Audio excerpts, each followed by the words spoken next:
All right, welcome everybody. Um, Here we have Aileron Actuation. Super fun stuff. Actually, it kind of was. It was highly technical.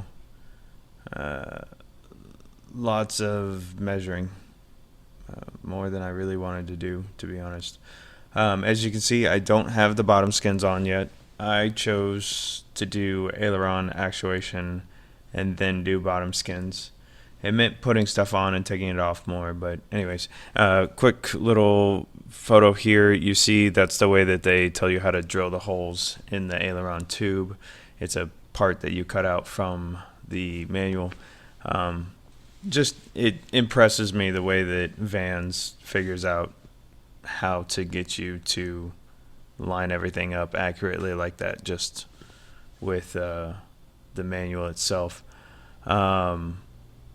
There are some people that 3D print the same thing. I'm sure it's more accurate, but at some point in time, you just kind of have to, so to speak, stop the bleeding and just go with the plans instead of spending more time on things that, in my opinion, were just accurately done enough with the plans.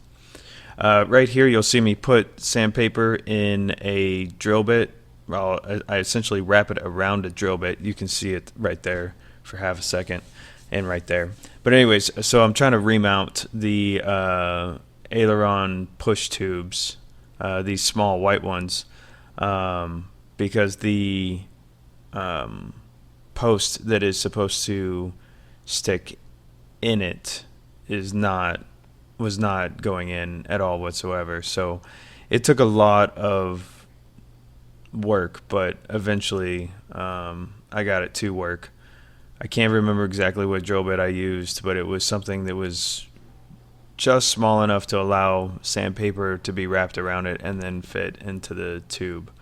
Right here I'm using the C-frame to make sure that I'm exactly 90 degrees to the rivet that I'm setting on that aileron tube.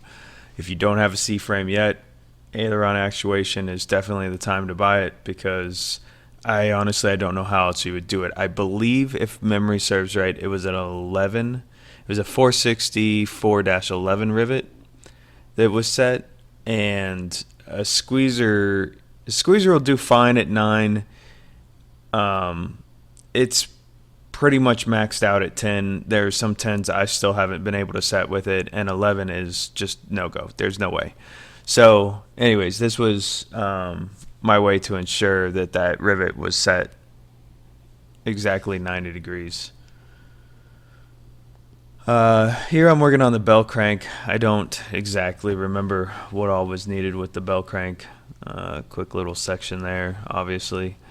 And then here are the torque tubes that sit between the fuselage and the fuel tank. This section is pretty technical. You'll see here in a second, you have to build a wooden block. The wooden block I built had a little more length to it. Oh yeah, and if you don't have an angle grinder, now's a great time for an angle grinder so that you don't dull out your aluminum blade. But anyways, right here I'm building the wooden block. You can see it's longer than what Vans intended, west to east, so to speak, and that's just so that it wouldn't rock at all. And you can see there I'm putting it underneath the bell crank, or sorry, the torque tube, to get the right angle. But I just didn't want it to rock at all, and I felt like the one that Vans describes you making has the potential to rock a bit. Here I'm attaching. Honestly, I've already done the bottom skins also, and these do not get in the way. So, yeah, I fully set those. Normally, if I'm using a nut, I'll just use a temporary nut on things. But I did like a trial run, and I could tell, no, I can still fit my hand and wrist in there, so I just fully set those. Your mileage may vary. I do have skinny arms and wrists. And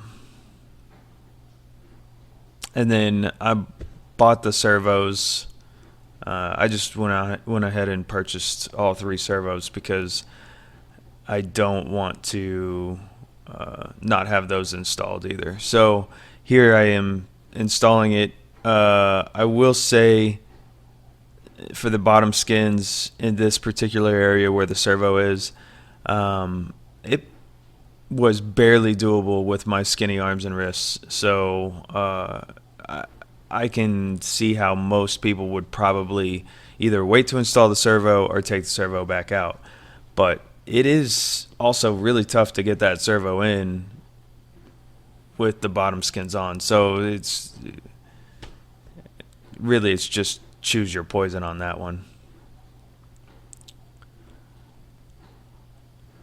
Here I'm putting it all together, making sure that it lines up with the flap correctly. For the most part, it did.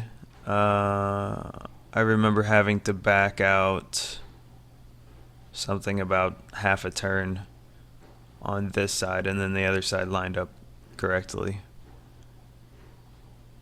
So most likely the torque tube by the gas tank was off by a degree or so, but who really knows where that came from. Luckily Vans has a way to mitigate all of that.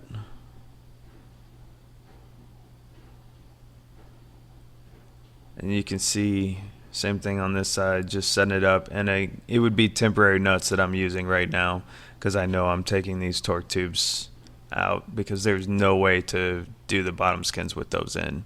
For sure that long torque tube has to come out.